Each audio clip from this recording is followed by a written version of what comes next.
আসসালামু আলাইকুম শিক্ষার্থী বন্ধুরা, কেমন আছেন? আলহামদুলিল্লাহ, আমি অনেক ভালো আছি। আমি মঞ্জুর।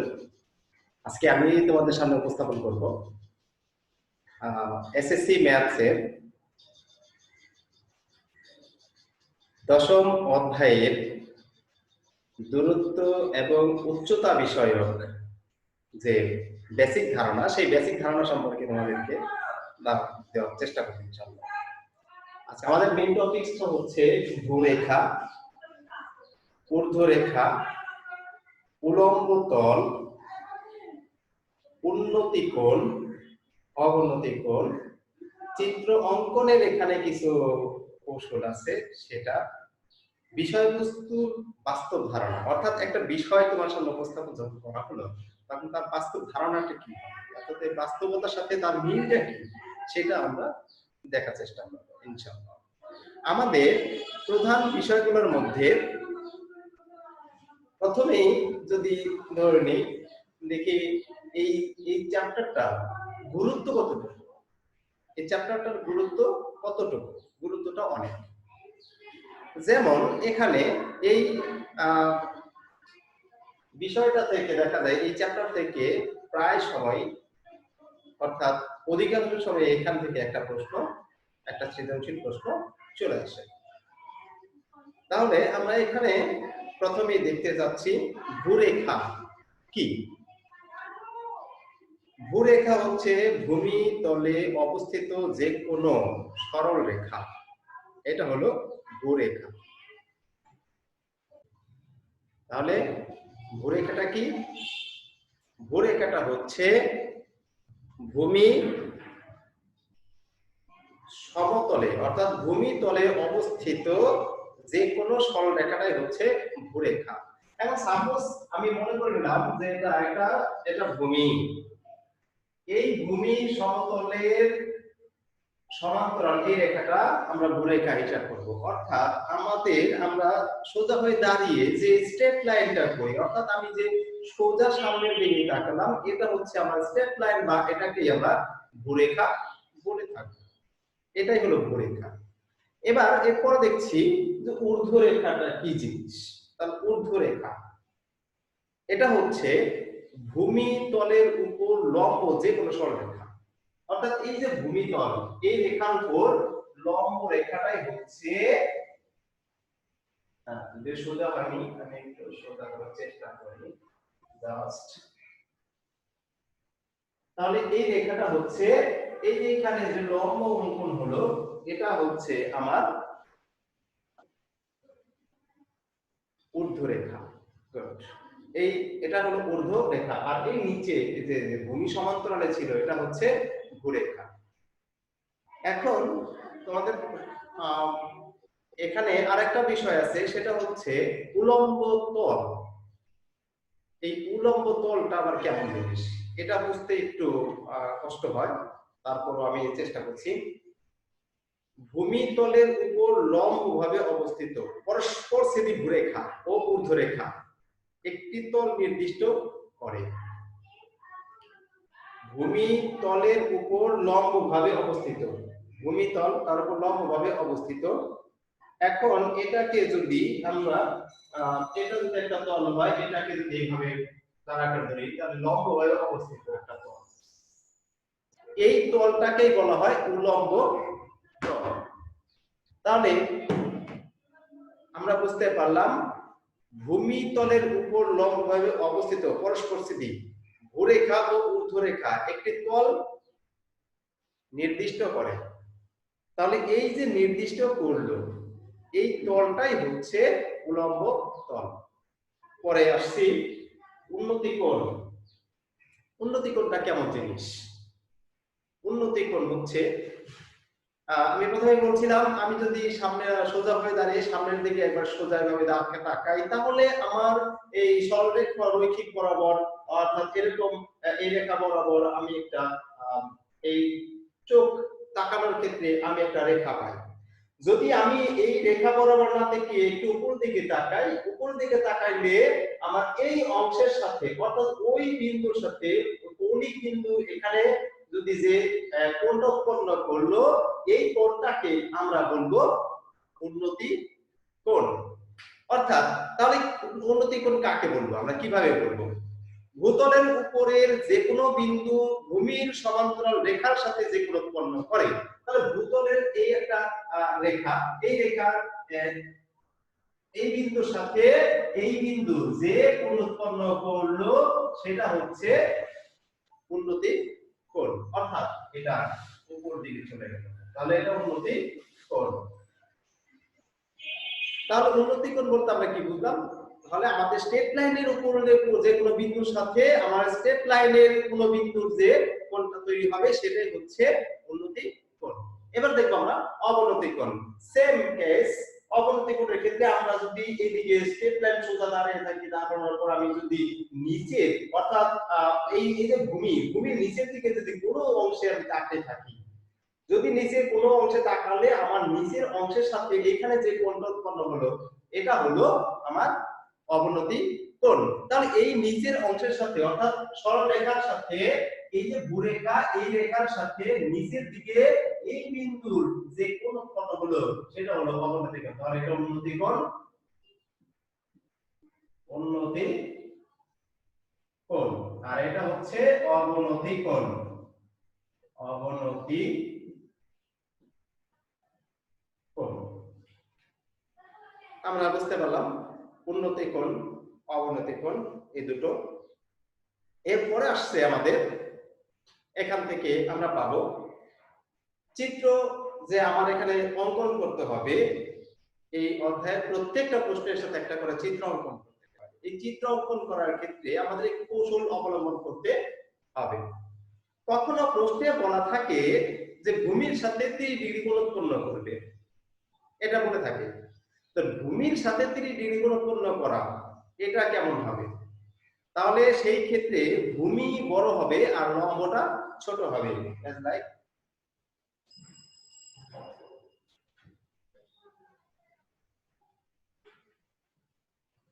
like this.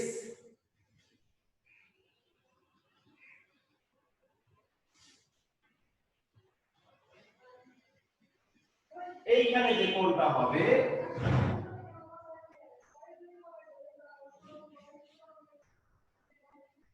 এইখানে যে কোণটা হলো সেটা 30 ডিগ্রি। তো 30 ডিগ্রি কোণ যখন বলবে, ভূমির সাথে 30 ডিগ্রি কোণ যখন হবে তখন আমরা কিন্তু ভূমিটাকে বড় করব। আবার দেখা যায় যে কখনো বলতে পারে যে লম্বের সাথে অর্থাৎ দেয়ালের শীর্ষবিন্দুর সাথে ভূমির কোন বিন্দু যে কোণ উৎপন্ন করে সেটা হতে পারে, যেমন একটা গাছ ভেঙে পড়লো, ভাঙা অংশ দণ্ডায়মান অংশের সাথে কোণ উৎপন্ন করবে। তাহলে ভাঙা অংশ যদি আমরা চিন্তা করি, তাহলে এরকম একটা গাছ, এই গাছটা কি হলো এখান থেকে ভেঙে পড়লো, ভেঙে এখানে যদি 30 ডিগ্রি কোণ উৎপন্ন করে তাহলে এই 30 ডিগ্রি কোণটা লম্বটা বড় হবে আর ভূমিটা ছোট হবে। যে ভূমিটা ছোট হবে, লম্বটা তখন বড় হবে। অর্থাৎ এই ক্ষেত্রে এটা 30 ডিগ্রি। যখন এটা 30 ডিগ্রি হবে তখন এটা এই লম্বটা বড় হবে। যখন এখানে 60 ডিগ্রি হবে তখন ভূমিটা সেই এটার মতোই হবে, সেম। অর্থাৎ এখানে 60 ডিগ্রি আর এখানে 30 ডিগ্রি। এখানেও তাই, এখানে যদি 30 ডিগ্রি হয় তাহলে লম্বটা বড় হবে আর এটা তাহলে 60 ডিগ্রি হবে সেই ক্ষেত্রে।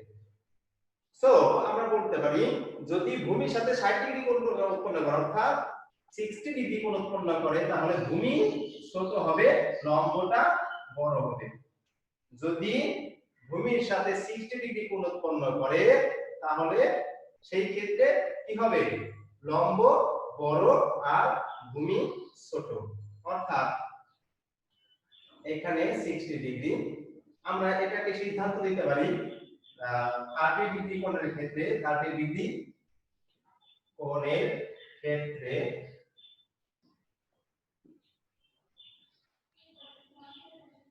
ভূমি is greater than লম্ব।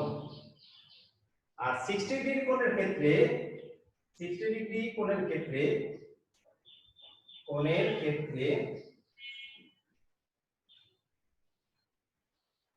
ভূমি লেস দেন লম্ব।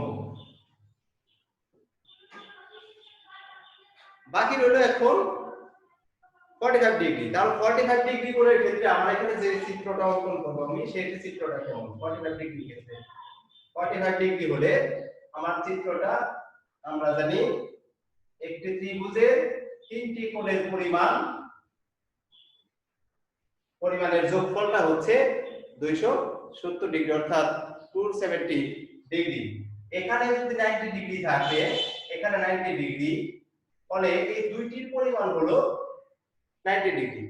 তাহলে একটা যদি 45 ডিগ্রি হয় এটা 45 ডিগ্রি হলে এটাও 45 ডিগ্রি হবে।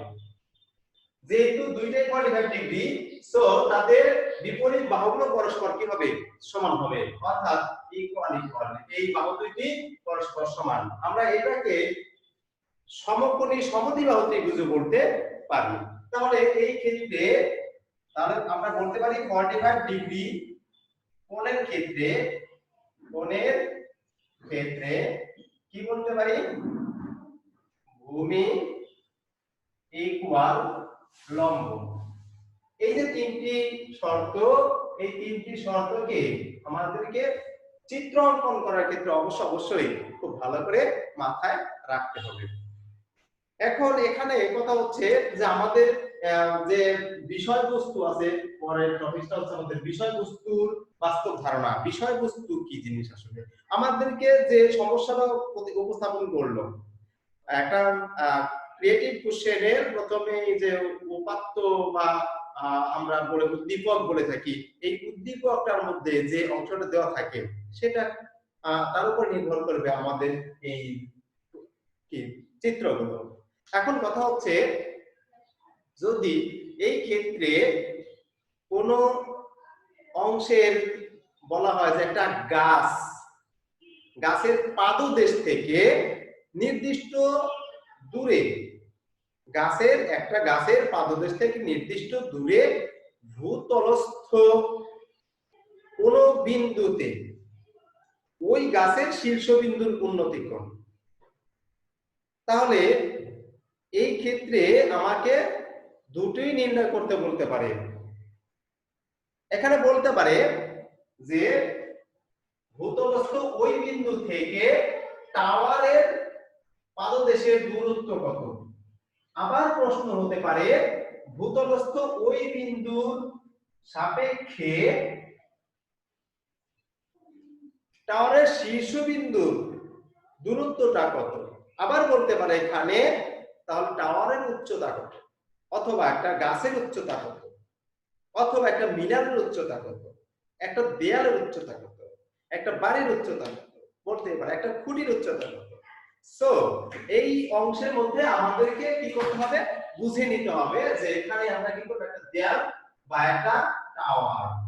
এই যে একটা দেয়ালকে চিন্তা করলাম এই একটা ভূতলস্থ এই বিন্দু অর্থাৎ পাদদেশ, এটা টাওয়ার, এটা গাছ, এটা খুঁটি, এটা স্তম্ভ, এটা মিনার, যাই বলি না কেন এই অংশের সাথে এটার উচ্চতাকে সবসময় আমরা h ধরে নিব। আর এইখানে যদি প্রশ্ন করা লাগে তাহলে আমরা এখানে x y z ইত্যাদি ধরতে পারি, কোনো সমস্যা নেই, কোনো প্রবলেম নাই এই ক্ষেত্রে। এখন কথা হচ্ছে এখানে যদি যে কোনো একটা বের করতে বলা হয় আমরা কিভাবে করব। এই ক্ষেত্রে যে কাজটা করতে হবে আমাকে বুঝতে হবে এখানে কোন দুইটি উপাদান আমার উপস্থাপন করা আছে। যদি এই দুইটি উপাদান উপস্থাপন করা থাকে আমরা জেনারেল ম্যাথ বইয়ের নবম অধ্যায়ের 9.1 9.1 এই চ্যাপ্টারের মধ্যে আমরা শিখেছি কি শিখেছি sin থিটা ইকুয়াল লম্ব বাই অতিভুজ।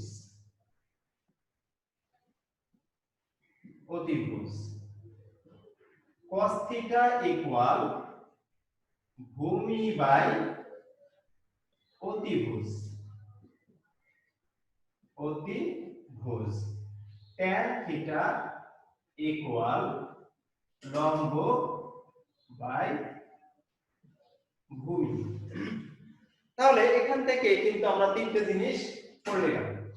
এই যে তিনটা জিনিস পড়ে নিলাম এটা হলো sin থিটা সমান লম্ব বাই অতিভুজ, cos থিটা ভূমি বাই অতিভুজ, tan থিটা লম্ব বাই ভূমি।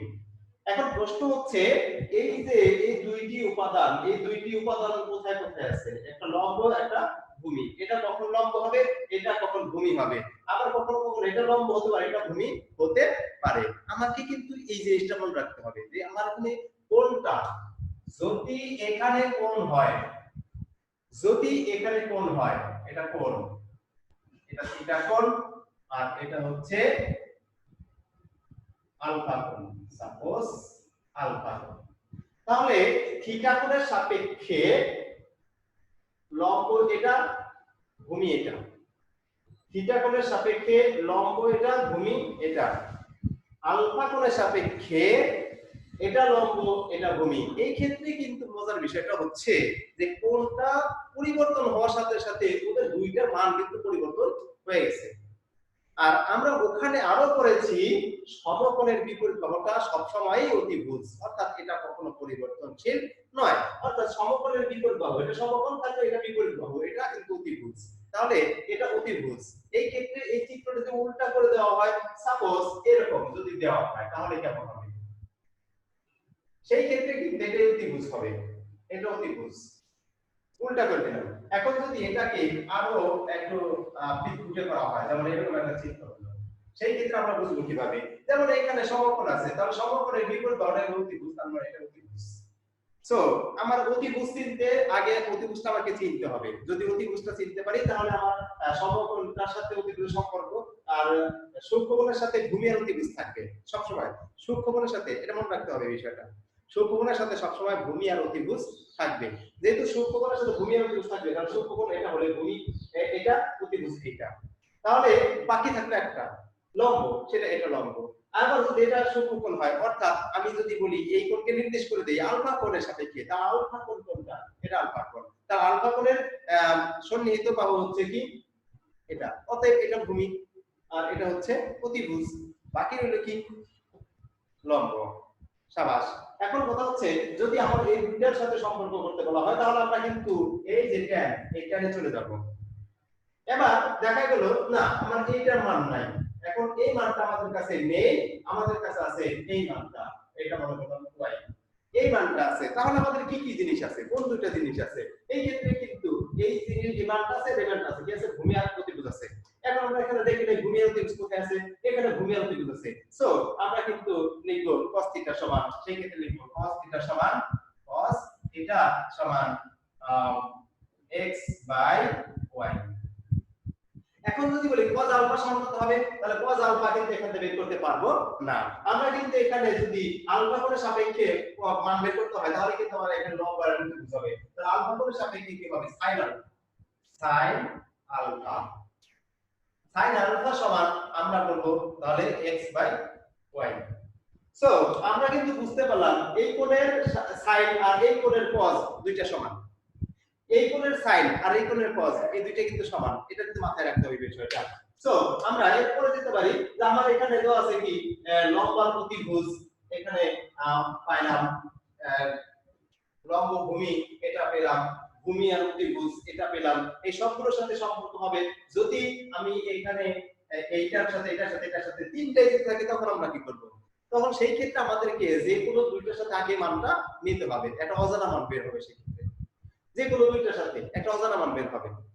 আবার অজানা মান না হয়ে জ্ঞাত মানও হতে পারে, তো বেশিরভাগই অজানা মানটাই আমাদের এখানে বের হবে। যেমন এখানে যদি 45 ডিগ্রি কোণ হয়, তাহলে লম্ব আর ভূমি দুইটা কিন্তু সমান হবে সব সময়। 45 ডিগ্রি কোণে লম্ব আর ভূমি দুইটা সমান হবে। আবার এই ক্ষেত্রে দেখা যায় যে যদি আমার ভূমি আর অতিভুজ এই দুইটার সম্পর্ক করি, তাহলে পদের মধ্যে আমাকে যেতেই হবে। তাহলে এই ক্ষেত্রে আমরা বুঝতে পারলাম এখানে কোন অংশ থেকে কি পরিমাণ কিভাবে আমরা মান বের করব, এটা কিন্তু আমাদের মনে রাখতে হবে। সো আমাদের বিষয়গুলো আর একটু ক্লিয়ার হয়ে মাথায় রাখতে হবে যে